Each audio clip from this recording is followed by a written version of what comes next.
All right, time to catch up with our guy, Mike LaTulip, Illini Inquirer basketball analyst, to talk about a marquee matchup that was a pretty good matchup. Illinois falls, though, 71-64 to Marquette as their offense goes cold in that one. We'll talk about the issues, Mike, but this was a pretty dang good game, a close game against the number 4 team in the country. Obviously not able to pull it out, but do you glean any positives from this? I want to start positive first. They competed. And you don't want to keep saying that throughout the season. Eventually you want to start winning these types of games, but that's a Marquette team that has been together for a few years now. They won a Big East title, both Big East titles last year, and then they were a 2 seed in the NCAA tournament. So it was a great litmus test. I think what you've shown so far against Kansas and then now against Marquette is that you certainly belong in these games. It's just some of the mistakes that we'll get into against good teams. You can't have sequences like Illinois had. These teams will step on your throat. So, like I said, we'll dive into just the diagnostics, I guess, but it's at least a positive that you can go toe-to-toe with a team like that. The environment looked insane. And honestly, after watching, there was so much college basketball that night, and that game was a fantastic palate cleanser after the first half of Michigan State Duke. That was a tough one. So the fact that you can compete and you can, like I said, go toe to toe against those type of teams, I think is certainly a positive. And if you're not an Illinois fan, you're just a basketball fan. You were treated Tyler Kolek. As a former guard, Mike, I'm just wondering what are your thoughts about Tyler Kolek, who certainly looked like a preseason All-American? Yeah, that's what an All-American point guard looks like. Just absolutely has you in a chokehold all game with his pace.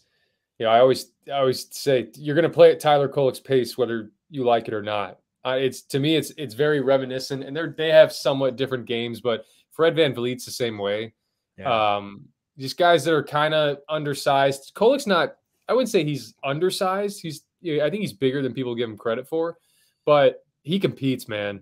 I mean, he's Rhode Island, New York, Boston. He's that type of blue collar, but you see the impact that has when you have someone, especially late game, that can set the table and get you into some things. And especially when there's those mano-a-mano situations like there are late game, it's not always just crisp offense. You need someone that can go in there and play off 2 feet and get to the free throw line, knock down free throws. He's incredible. And he's a big reason why they've had the success that they've had. Because really before he got there, that program wasn't doing too hot. And he comes in from George Washington and is just outstanding. Yeah, and it's hard not to see the differences of these two teams. One with an All-American point guard, one without a point guard. Let's be honest. What happened with the Illinois offense late, Mike, where it just bogged down and they weren't able to get anything going? Yeah, again, I talk about mano-a-mano late. I mean, that's defenses get spread out, and at times there's just not a lot of crisp offense opportunities. So you just need to have guys that can go and get one. And Terrence can certainly do that. I just think there's just a lot of predictability around that right now. And not having a guy that recognizes those moments. And Terrence is doing all he can because he's shouldering a lot, guarding the other team's best player, and then trying to manage point guard duties late game. You saw the pass that he threw into the 8th row.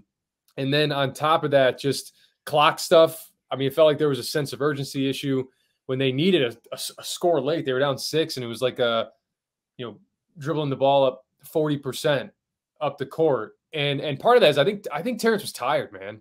Yeah. I mean, he was going a million miles an hour that whole game. So this is going to be an evolving thing, and especially for the offense. And this is probably a more macro look at it, not just the late game stuff, but you got to find some more, or you got to find the low hanging fruit at this point.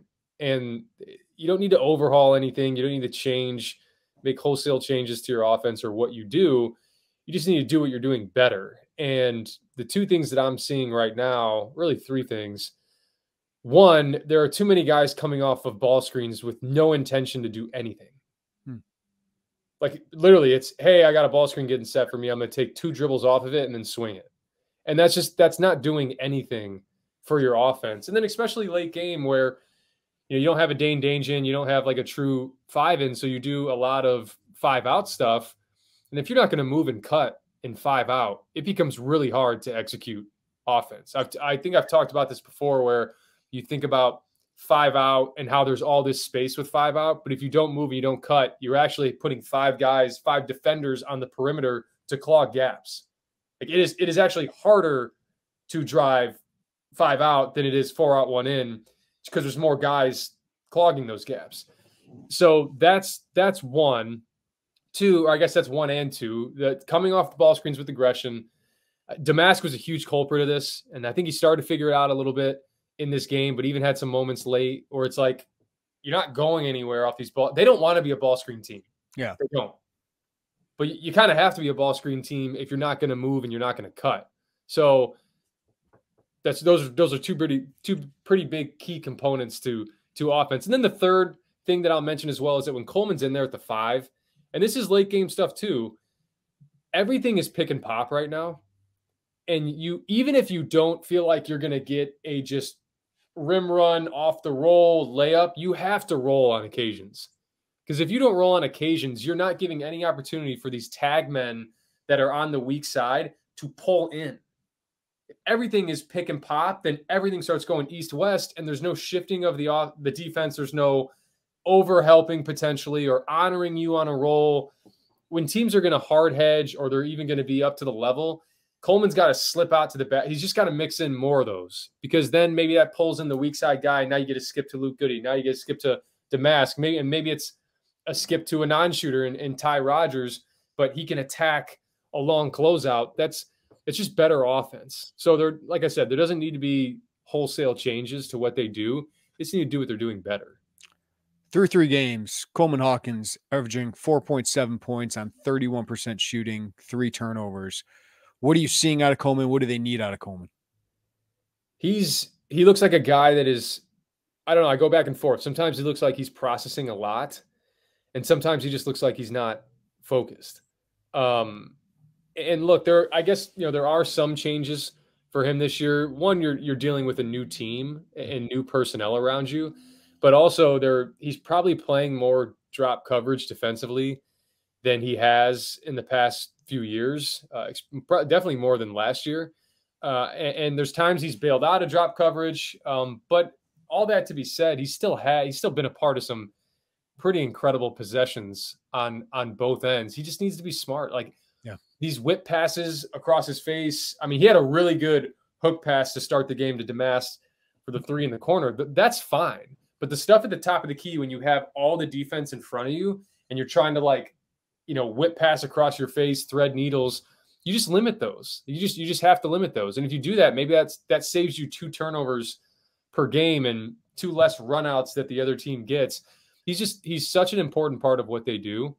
And you can see over the years how they'll kind of go as he goes. That's common for a guy that's this involved in the offense and in the defense. So he has to recognize that. He has to recognize his standing in this team and take ownership of that and say, wow, they're trusting me to be involved in a lot, both offensively and defensively.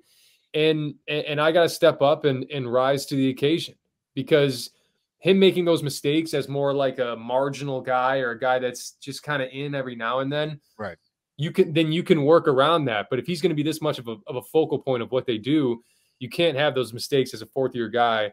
And then just, I go back and forth because the fire that he plays with can spill over into worrying about things that are out of his control, calls from the refs. Just, even when Dre Gibbs-Lawhorn when he got the ball taken from him by Kolek, the first thing he did was look back to see who was being guarded by Kolek, and maybe didn't yell anything out. And it's loud in there, but just little things that he can correct. But we've seen good Coleman Hawkins and what that looks like. And I think that's coming down the pipeline too. Yeah. And he's going to figure it out. And Brad's done a few things now. He's kind of shelved him against Eastern Illinois and sent a message. And then even in this game, he went to Monty Hansberry pretty early. So we'll see. I'm not worried about Coleman, but if he doesn't come into the game with a certain type of, you got to be free of mind, but also have focus. And that's the balance I think he's got to strike.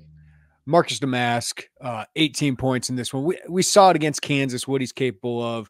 I wasn't really concerned about him with the lack of production, lack of making shots in his first game, but what did he show you? And then Luke Goode as well. Those two gave them a needed shooting burst, obviously. Yeah, you touch on it. Both of them needing a really needed shooting burst for sure. Domask, I'll start with. Hey man, it's almost like a wake up call. Like, oh, you look around, you're like, I'm one of those guys. Like I got to be one of those guys on a nightly basis, and that's not always going to be reflected in production. That doesn't mean 18 a game, but the aggression that I talked about, where stop looking around, man. You're outside of Terrence Shannon. You should probably be the second in field goal attempts on this team. Yeah, he belongs here. Like, he belongs as like a go-to guy on the team like this. Yeah, and again, we talked about this preseason, how some of these guys have to see it to believe it, and that should have happened against Kansas. But the more times that Domask can say, "Oh wow, top 5 team," I'm almost dropping 20, like an efficient 20, and both he and Goode have been really good defensively. I think that we talk about the shooting and what they can provide offensively, but there's a reason why they're playing as much as they play, because they're both really good with angles, which you have to be if you're not like the quick-footed guy. So they're great with angles, leveling guys off. I'll show some stuff on the film. Just Marcus Domask guarding Cam Jones. He guarded Kolek a couple times, and his size and his ability to level guys off with his chest helps, and it helps a lot. So you're going to need these guys. And with Luke Goode, if he continues to guard and be serviceable on that end and then space the floor and knock down shots, you're going to probably have to keep finding more time for him, because now it gives you two bona fide floor spacers offensively, and that's only going to help you with Terrence Shannon and with some of these other guys that want to get downhill and want to get more easier shots around the rim. This holiday season, you might be looking for nutritious, convenient meals to keep you energized on jam-packed days. Factor, America's #1 ready-to-eat meal delivery service, can help you fuel up fast for breakfast, lunch, and dinner with chef-prepared, dietitian-approved, ready-to-eat meals delivered straight to your door. You'll save time, eat well, and stay on track with a healthy lifestyle while tackling your holiday to-dos. Too busy with holiday plans to cook, but want to make sure you're eating well? With Factor, skip the extra trip to the grocery store and the chopping, prepping, and cleaning up too, while still getting the flavor and nutritional quality you need. Factor's fresh, never frozen meals are ready in just 2 minutes, so all you have to do is heat and enjoy.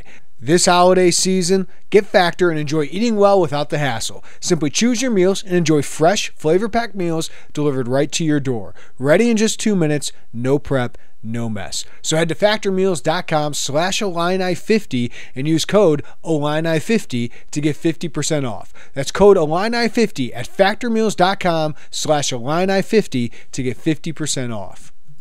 Not getting much from the guards off the bench. I think you and I kind of knew Dre Gibbs-Walhorn. Could he continue this? What does 18 points in the opener help him really in the next coming games? But Justin Harmon, just 4 points through 3 games. And Dane Danger, just 4 minutes in this one. So the depth did not show up.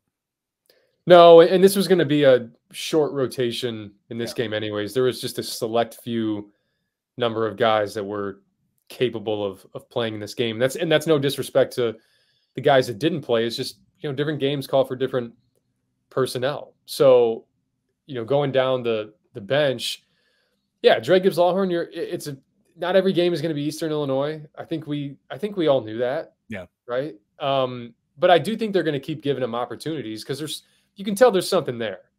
And, he offers something a little different offensively. I know he's proven in practice and proven in workouts that he can really shoot the ball. So that's definitely going to come along as well. And then for Dane, it wasn't a game for Dane. And I get people all the time telling me, well, we just need to throw it into Dane. And it's like, this isn't football. You can't just play on one side of the field, one side of the court. You saw when he got in late, that is a different pace, man. And he's worked so hard with his conditioning and on his body and all that. But sometimes that doesn't even matter against a team like Marquette. You need like your 5, quick on your feet, quickest on your feet type guys to go and play in a game like that. Because on both ends, it's just who's the best conditioned, right? Your conditioning may have improved, but you may not be top 5 on the team in conditioning. So Brad was going to roll with those guys that gave them the best chance to win. And now you hope that you have a locker room that can deal with that and not kind of internalize it and go into themselves. And then lastly, with Harmon, you need more out of him. Like point blank, you need more out of him. Because, and I think I made this point on the last podcast, and I'll reiterate it, be the guy that they recruited. Like when they're watching film, Utah Valley State, you're salivating because you're like, oh man, look how confident he is coming off of ball screens. Look how confident he is shooting the ball. Look at these cuts that he's making. Look at him kind of disrupt passing lanes. I mentioned he's not a rock star on the ball defensively, but he competes. Yeah. And now it just looks like he's thinking a lot, and he needs to cut it loose. And especially in the role that he's in, he may only get 15 minutes a game, 10, 15 minutes a game. So that's all the more reason to just let it fly, come off, be aggressive, get downhill. Those cuts you made against Kansas, there's a reason he played at the end of the game against Kansas. You need more of that, because too many times guys are recruited a certain way. Maybe they come from a different school, and then you come in and you want to be this completely different player. And I get it. He's kind of a ball mover right now and a spacer. He stands in the corner and then he gets the ball from point A to point B. But there are thousands of guys. They got plenty of those. Yeah, thousands of guys they could go get that do that. There's a reason they got you, Justin Harmon. So that's another thing I'm interested to see, because if he comes along, now things really start to round into form, and you're not so reliant on really the first 5-6 guys. I know what Marquette ended up with, like 1.07 points per possession, but I love watching that team play offense, the way they pushed the pace. They did miss some open shots, missed a couple at the rim, but I think Illinois had something to do with that. I believe in this defense, Mike. Like I think this defense is going to be really, really good and give them a chance. But I think the next 3 games against lower level opponents, and then you kind of get this off week as you move the Colgate game to mid-December. It's going to be a big time in practice, I would imagine, especially on the offensive side of the ball. Yeah, because as the year goes on, you don't get a ton of dedicated work. The winter break certainly helps when guys don't have classes, and if I know that program, they're going to be doing some variation of 2-a-days in there. But yeah, I mean, these next couple games, you want to test some things out, maybe, and definitely offensively. I mentioned the moving and the cutting, and if Ty Rodgers, because Ty Rodgers is really good defensively, I think that's clear. But offensively, there should not ever be a moment where he's not moving or screening or cutting, like constantly. Like he needs to do that, because if he stands stationary, you're hurting your offense. Mm-hmm. And I'm just thinking about, I'll give one scenario of just like a potential look that they could throw in, because I've been clamoring for some back cuts, especially out of the corner. Because what ended up happening, they got so predictable late that Marquette just started to edge closer and closer, and almost when it was in like a full denial on some of these dribble handoffs. And that's what led to Ty Rodgers getting the moving screen late in the second half. And so think about this. Even if you're going 5 out, and a lot of times what they'll do is if the ball gets swung back to the top of the key and there's a wing and corner guy on that next side. So picture this: left side, ball gets swung back, pop, Coleman Hawkins. Now I'm catching it. I got Terrence Shannon on the right wing. I got Ty Rodgers on the right, in the right corner. Okay, so their principles is that when somebody catches it at the top of the key, there's a rip cut from the guy on the wing. That guy has to automatically vacate. And then when he vacates, the guy from the corner comes up for a dribble handoff. And then that's how they continue their continuity.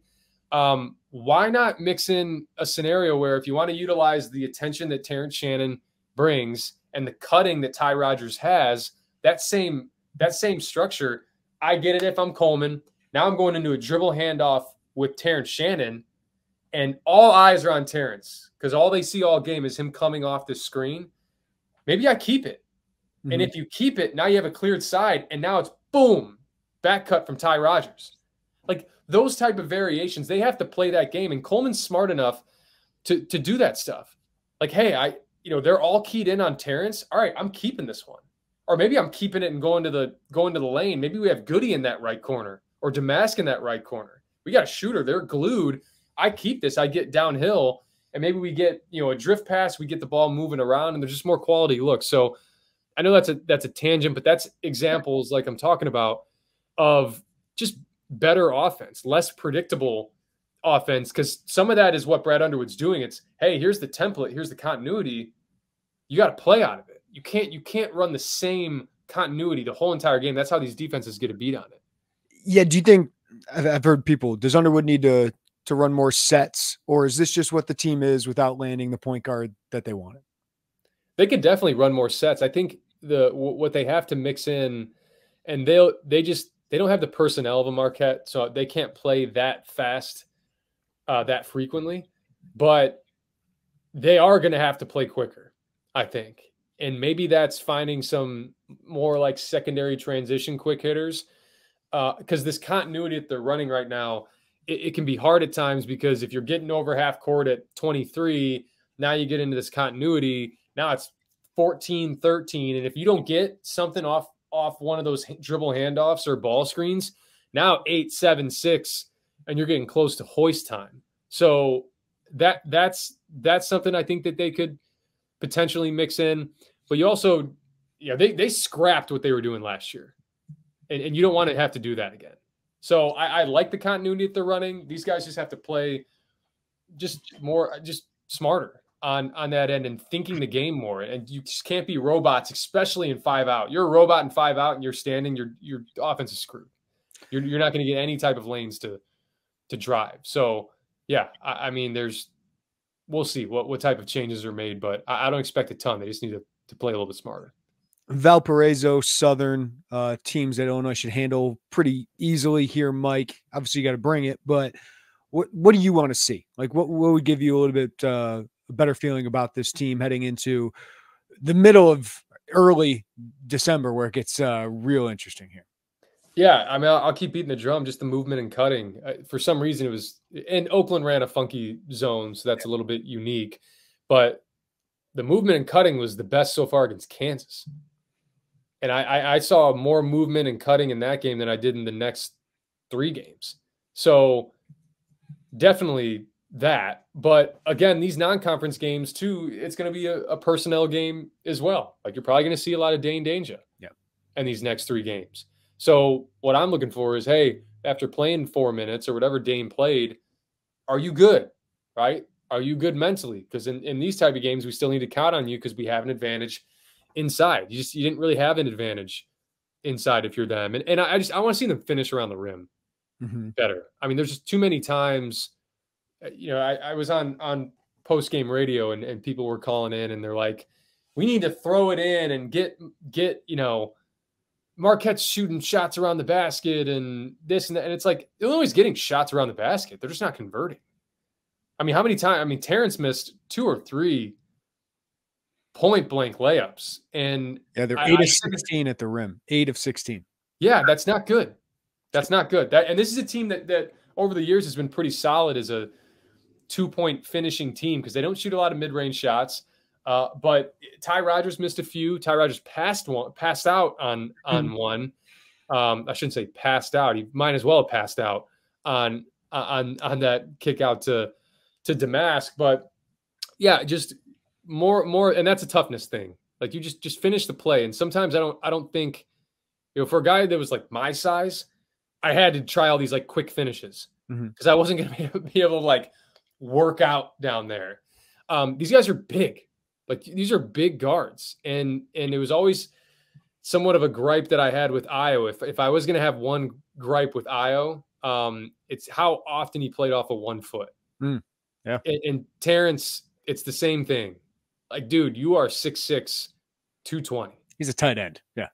Like his speed there's no question it's advantageous for him and that he can get downhill, and his speed allows him to blow by guys, and his first step off the ground is quicker than anyone else's, so they can't really contest to block the shot. But at times you have to mix in playing off of 2 feet. He'll get to the line more, 1, and 2, it's just, hey, I'm big. like, let me put you in jail. Let me back you down. And that could be another function of the offense. That's something where I'm like, hey, instead of all these dribble handoffs into the corner, fake the dribble handoff. Let's go right into a back down. Yeah, I don't have a lot of gripes about Terrence Shannon because he is defending his butt off right now. 100%. He's hitting 38% from three. His shot looks great. He's taking good ones for the most part. But he's 8 of 17 on twos. And he talked all offseason about this mid-range game. I think if he adds that, Mike, he's going to average 20 points a game this year. Like I think if he just gets a little bit more efficient on those takes to the hoop, like that's where he can really add up these points that make up the difference for Illinois that has a need for points, and he's obviously their best guy at it. Yeah, mid-range game for sure. And then like we talked about, and playing off of 2 feet, you probably draw more fouls. Now you're getting even more opportunities to score. So yeah, I mean, and yeah, I don't mean just like 2-point jumpers. I mean runners, jump stop, anything. Yeah, I think that's, and again, that's all playing off of 2 feet. It's giving you more balance around the rim. And we watched on film last game of him taking off from Lou Henson's coat, and he'll have those times, and he can finish those type of layups. But just locking in and focusing in, and he can't play for the foul either when he's going up, because if you're going off 1 foot, the likelihood of you getting that foul call is less than if you were to play off 2. So yeah, I mean, that's just kind of the stuff I want to see. If you're the guys that haven't played off the bench, that got limited minutes against Marquette, how do you look now that you're not coming off an 18-point game like Dre Gibbs-Lawhorn was, or Harmon played pretty well against Kansas. So can they find something and gather a little bit of confidence in these next few games? Because even the Colgate game, December 17th, man, you better be on your P's and Q's, because they blew the game. I think they gave up a 24-point lead to Syracuse, but they were smacking Syracuse because they don't beat themselves. They force you to play uber disciplined. So you got to get some things in line before you play a team like that. Before I let you go, Mike, any thoughts on the Big Ten? Michigan looks pretty damn great. I do think Purdue's just kind of in a league of its own right now. Michigan State, I'm not going to beat the dead horse here. You know how I feel about them. It was always going to come down to shooting because they lost a 45% three-point shooter, and that's going to affect a lot of their ball screen stuff. They are not shooting it well from three. There's less. 16% from three? Yeah, I mean, there's just less room for A.J. Hoggard to operate. You watch the contrast between last year and this year with Michigan State. Hoggard's got all this room driving downhill, getting layups point blank at the rim. It's not there right now. So they need to probably make some changes as well. Maybe Carson Cooper is a guy that they implement into the starting lineup. He's has a little bit more like ball skills than Sissoko does. But yeah, going on down the line, I mean, Iowa, you gave somewhat of a fight to Creighton, but Iowa's just, again, they want to track meet. They're not focusing a ton on the defensive end. They got some good transfers. They got some good freshmen. Michigan looks good, man. Yeah. Michigan looks good. I mean, the jump that Doug McDaniel has made, if he can sustain this throughout the season, I mean, he's playing like an all Big Ten caliber type of guy. I think they might have to mix in Jalen Llewellyn in the next couple weeks or in the next few months. So I'm interested to see how they do that. But Namari Burnett, another great addition for them. Kamwa, another guy as well that just, fits what they do. Taurus Reed looks like he's taking another step now that he's not like playing the 4-5, 03-04 Detroit Pistons. Both Wallaces sitting on the block.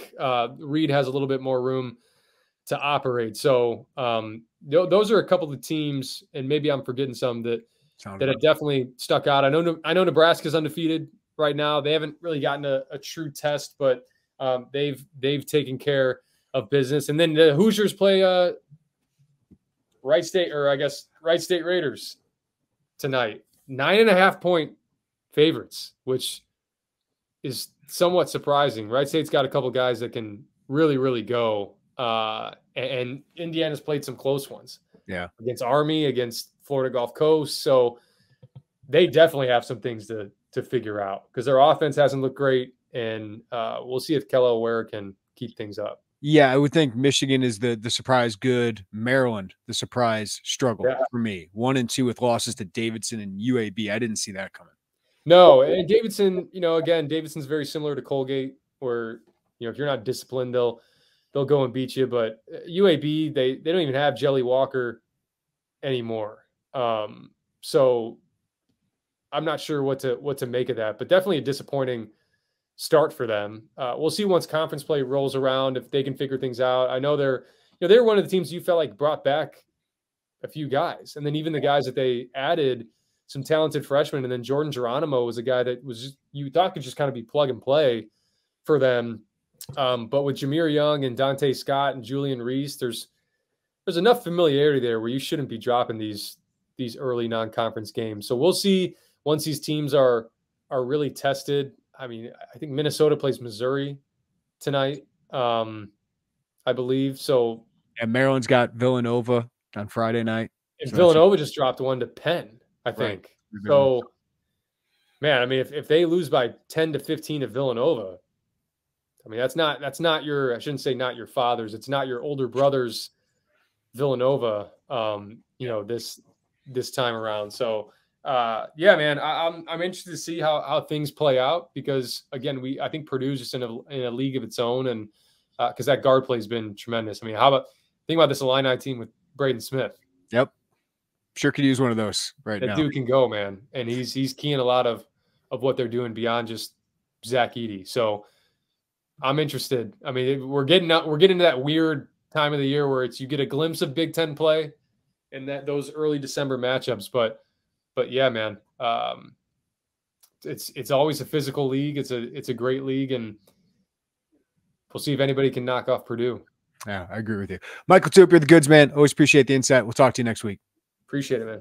You've heard us talk about home field apparel since the start of the season. There are a lot of collegiate apparel brands out there, but we wanted to partner with Home Field because their designs are the best out there. Some of Illini Inquirer's favorites are the basketball ringer tee, the rose tee, and the 1980s long sleeve with the script Illini. It's great. Be sure to check out homefieldapparel.com, filter by Illinois, and see what we're talking about. And our listeners get an exclusive deal using code Illini23.